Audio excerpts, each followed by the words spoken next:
Una pregunta que surge cuando hablamos de estos conceptos es, ¿qué es una asociación civil? Podemos encontrar una definición de asociación civil dentro del Código Civil Federal en el título 11º de las asociaciones y de las sociedades. En el artículo 2670 dice: cuando varios individuos convinieren en reunirse de manera que no sea enteradamente transitoria para realizar un fin común que no esté prohibido por la ley y que no tengan carácter predominante económico y que constituye a una asociación. Por lo tanto, entendemos que entonces que este derecho de asociación se encuentra reconocido en materia civil por el Código Civil Federal y los códigos civiles de los estados, los cuales establecen que cuando varios individuos tengan el propósito de reunirse para realizar un fin común que no esté prohibido por la ley y que no tengan carácter preponderantemente económico, constituyen a una asociación. De acuerdo con la Declaración Universal de los Derechos Humanos, todas las personas tienen derecho a libertad y de asociación pacíficas. Nadie puede ser obligado a pertenecer a una asociación. En México, el derecho de asociación que tienen las personas se encuentra contemplado en el artículo 9 de la Constitución Política de los Estados Unidos Mexicanos, que establece en su parte relativa, dice que no se podrá coartar el derecho de asociarse o reunirse pacíficamente con cualquier objeto liticio.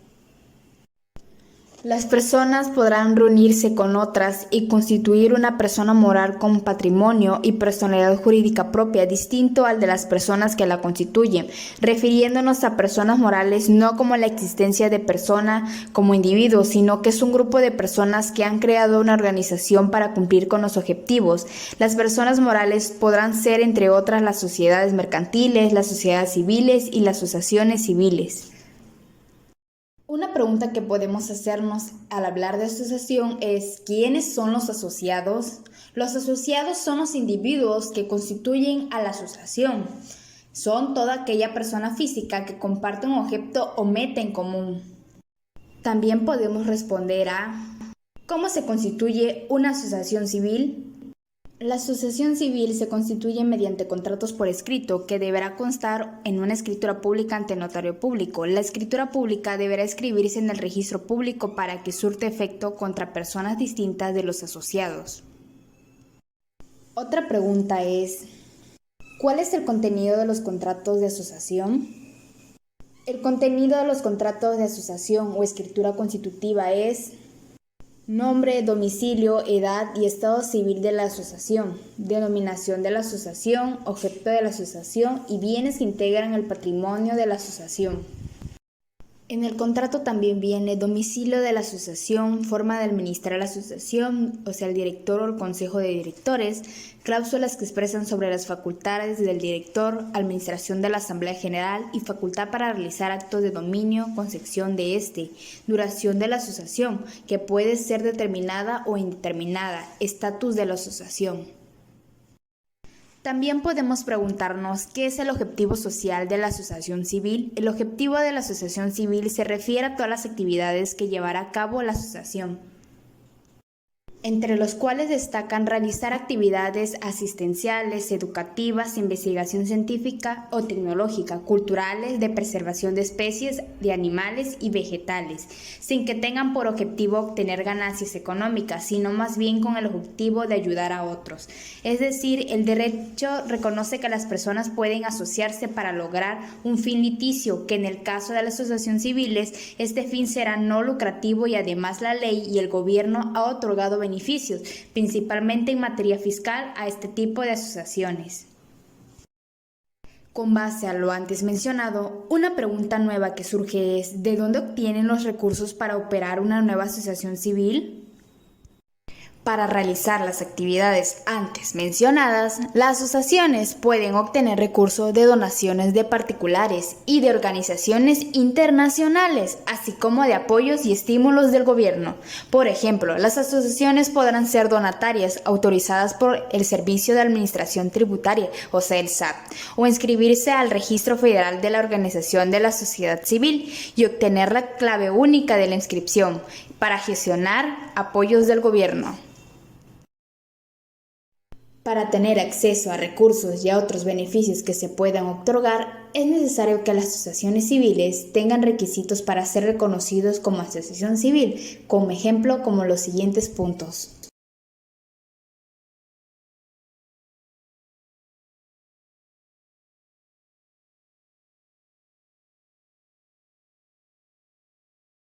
Ahora hablemos sobre sociedad civil. La sociedad civil es una figura privada en la que dos o más personas se obligan a poner en común recursos con el ánimo de repartirse entre sí las posibles ganancias. En general, la sociedad civil se trata de un acuerdo entre las partes por las que varias personas ponen en común dinero, bienes y otros activos para conseguir un fin común que debe ser lucrativo para todos y en función de la aportación de cada uno. La sociedad civil tiene como rasgos general los siguientes puntos. Tiene que estar constituido por dos o más personas. El nacimiento de la sociedad civil es cuando se firma el pacto. Debe tener un fin común a todos y de carácter liticio. El objeto común tiene que ser la consecución de una ganancia. Todos los socios han de partir en las pérdidas y en las ganancias. Puedes tener socios capitalistas o industriales aportando los primeros bienes y dinero, los segundos trabajos o industria. Criterios de diferencia entre sociedad y asociación. Motivación. La principal diferencia entre una y otra es la búsqueda de lucro, es decir, el ánimo de lucro. En ese aspecto, las sociedades son constituidas persiguiendo un beneficio económico o la gestión eficiente de un patrimonio, es decir, también en ánimo de lucro. El origen de sus fondos. Mientras las sociedades cuentan con aportaciones de sus socios o de origen externo, o sea, inversores o interesados, las asociaciones mayormente finalizan su trabajo con aportaciones de sus fundadores, patrones, simpatizantes o gobiernos, los cuales aportan en ayudas en forma de donaciones privadas o de ayudas públicas. El mínimo de participantes. Una asociación precisa de un mínimo de 3 asociados para tener origen, mientras en el caso de las sociedades bastan con una persona para ello, como sucede en el caso de las sociedades personales. El destino de su rendimiento. Estatutariamente, las asociaciones que obtengan ganancias deben revertir las mismas en sus propios fines societarios, es decir, no están destinadas a generar beneficios, como si lo están las sociedades mercantiles. El registro público. Toda la sociedad debe ser legalmente inscrita en el correspondiente registro oficial de cada territorio para desempeñar su actividad. Por el contrario, las asociaciones únicamente cuentan con dicha obligación en caso de desempeño de actividades económicas secundarias o a efectos comunicales o de publicidad.